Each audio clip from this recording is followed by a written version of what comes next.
Kebakaran listrik konslet. Aksi heroik Cecep Kohar meninggal saat padamkan kebakaran di SMA Negeri 6 Jakarta Selatan.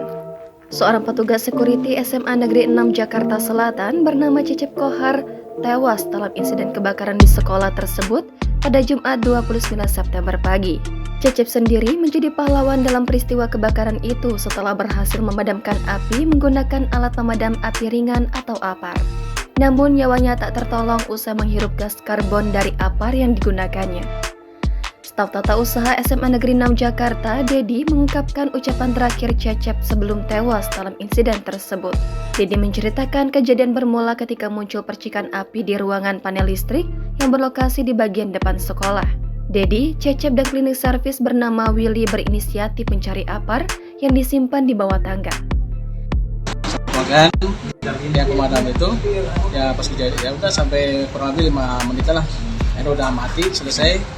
Nah udah selesai, keluar udah selesai, kita cek ke dalam ruangannya itu pastinya apakah masih ada api apa enggak. Kita cek kayak yang bersangkutan berdua pasti udah mati, udah nggak ada api. Kita keluar dari ruangan itu. Nah itu selesai keluar udah kita istilahnya membereskan tempat-tempat itulah yang sisa-sisa bekas pemadam itu.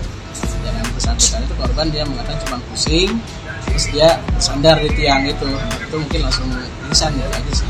Setelah selesai melakukan pemadaman, ketiganya mengecek ke dalam ruang panel listrik untuk memastikan tidak ada titik api yang tersisa. Pengecekan di ruang panel listrik tak berlangsung lama karena lokasi itu masih dipenuhi asap bekas kebakaran. Dedi, Cecep dan Willy kemudian keluar dari ruang panel listrik.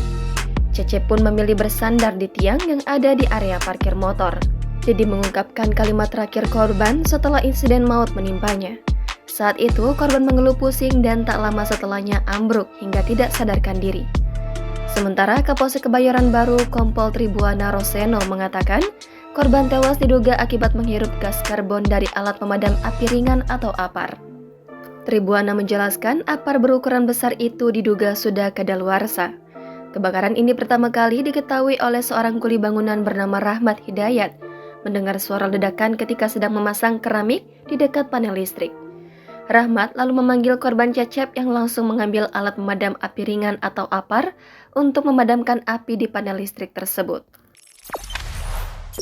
Jangan lupa subscribe, share, komen, dan like ya!